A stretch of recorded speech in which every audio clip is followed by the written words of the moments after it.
कलाम जो थे ने बहुत ही गरीब लड़का थे। जब एपीजे अब्दुल कलाम ने जब इब्तदाई इल्म हासिल करने के बाद एपीजे अब्दुल कलाम जब कुछ इल्म हासिल करने के बाद उनके पापा ने इस्तीफा दे दिया कि बेटा तुझे मैं नहीं पढ़ा पाऊंगा, क्योंकि उनके पापा बहुत ही गरीब थे।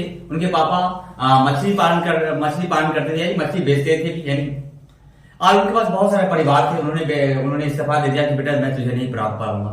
लेकिन एपीजे अब्दुल कलाम के दादा जो थे उन्होंने बोला बेटा तुझे मैं पढ़ाऊंगा, यानी, और जब तक उनके दादा के पास ताकत रही उन्होंने एपीजे अब्दुल कलाम को पढ़ाया।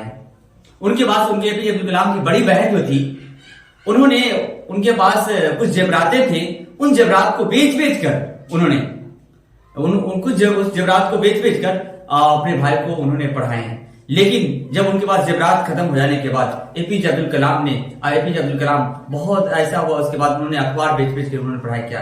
लेकिन जब एपीजे अब्दुल कलाम ने उन्होंने एक एग्जाम देने के लिए गया उत्तराखंड जा रहे थे एपीजे अब्दुल कलाम ने, जब उत्तराखंड की धरती पर गए एपीजे अब्दुल कलाम उत्तराखंड जाने के बाद उन्होंने कभी ये नहीं बोले कि मुझे बनना है मतलब कि भारत के राष्ट्रपति। उनके बनने का शौक था पायलट बनेंगे। एपीजे अब्दुल कलाम उत्तराखंड की धरती पर जाते हैं, उन्होंने एग्जाम देने के लिए जाते हैं, उन्होंने वहां पर एग्जाम देते हैं। वहां पर एग्जाम देने के बाद उनका वहां पर रिक्तियां जो रहती है, मतलब वहां पर जो रिक्तियां रहती है यानी 10 रिक्तियां ही रहता है, उसका स्थान आता है 11वां स्थान पर आता है। लेकिन एपीजे अब्दुल कलाम उसमें एक ही शर्त रहता है कि अगर उस 10 में से अगर इस रिक्तियां में नहीं ले, वो उस भर्ती में नहीं शामिल होंगे तो उसमें उनका एपीजे अब्दुल कलाम का हो पाएगा। लेकिन एपीजे अब्दुल कलाम उन 10 रिक्तियां थी, वो जो 10 को जो पास हुए थे, और एपीजे अब्दुल कलाम जो 10वें रैंक पर थे और उन 10 को हो गया, लेकिन एपीजे अब्दुल कलाम को नहीं हो पाया। एपीजे अब्दुल कलाम का हिम्मत हार गया। अब उन्होंने बोला कि मेरे पास कुछ पैसे भी नहीं है, तो इन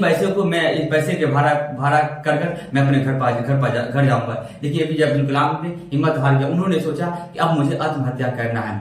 एपीजे अब्दुल कलाम उत्तराखंड की धरती पर उन्होंने एग्जाम देने गया था। जब एपीजे अब्दुल कलाम उन्होंने अपना इरादा कर लिया कि मुझे अब आत्महत्या करना है मुझे ने, तो एपीजे अब्दुल कलाम उत्तराखंड की धरती पर जाता है और सबसे ऊंचा पहाड़ रहता है। उस पहाड़ पर जाने के बाद एपीजे अब्दुल कलाम ने सोचता है, और पहाड़ के किनारे में काफी तेज में नदी बह रही थी। उन्होंने बोला एपीजे अब्दुल कलाम इसी नदी में आज मुझे आत्महत्या करना है। लेकिन एपीजे अब्दुल कलाम कभी नदी के आगे छलांग लगाने के लिए जाते थे, कभी पीछे आते थे। वहीं उसी पहाड़ पर एक साधु रहते थे। साधु की नजर पड़ा कि एक छोटा सा बच्चा कभी जा रहा है, वो नदी में कूदने के लिए जा रहा है, कभी आगे जा रहा है, कभी पीछे जा रहा है। उन्होंने बार बार कोई प्रयास कर रहा है कि मैं जाके मतलब कि उसमें छलांग लगाऊंगा।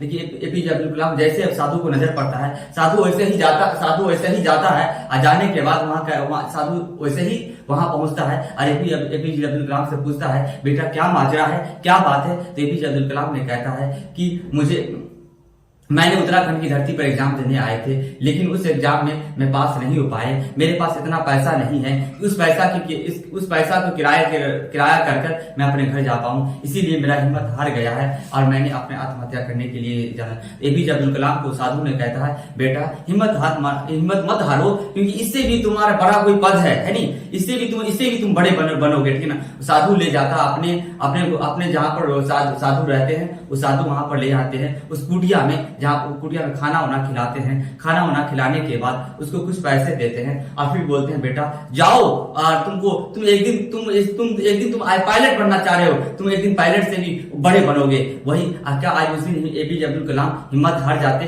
तो क्या आज भारत के राष्ट्रपति बन पाते? नहीं बन पाते ना। उन्होंने मेहनत किया, उन्होंने संघर्ष किया तो उनको सफलता मिली। इसीलिए आप सभी को हिम्मत नहीं हारनी है।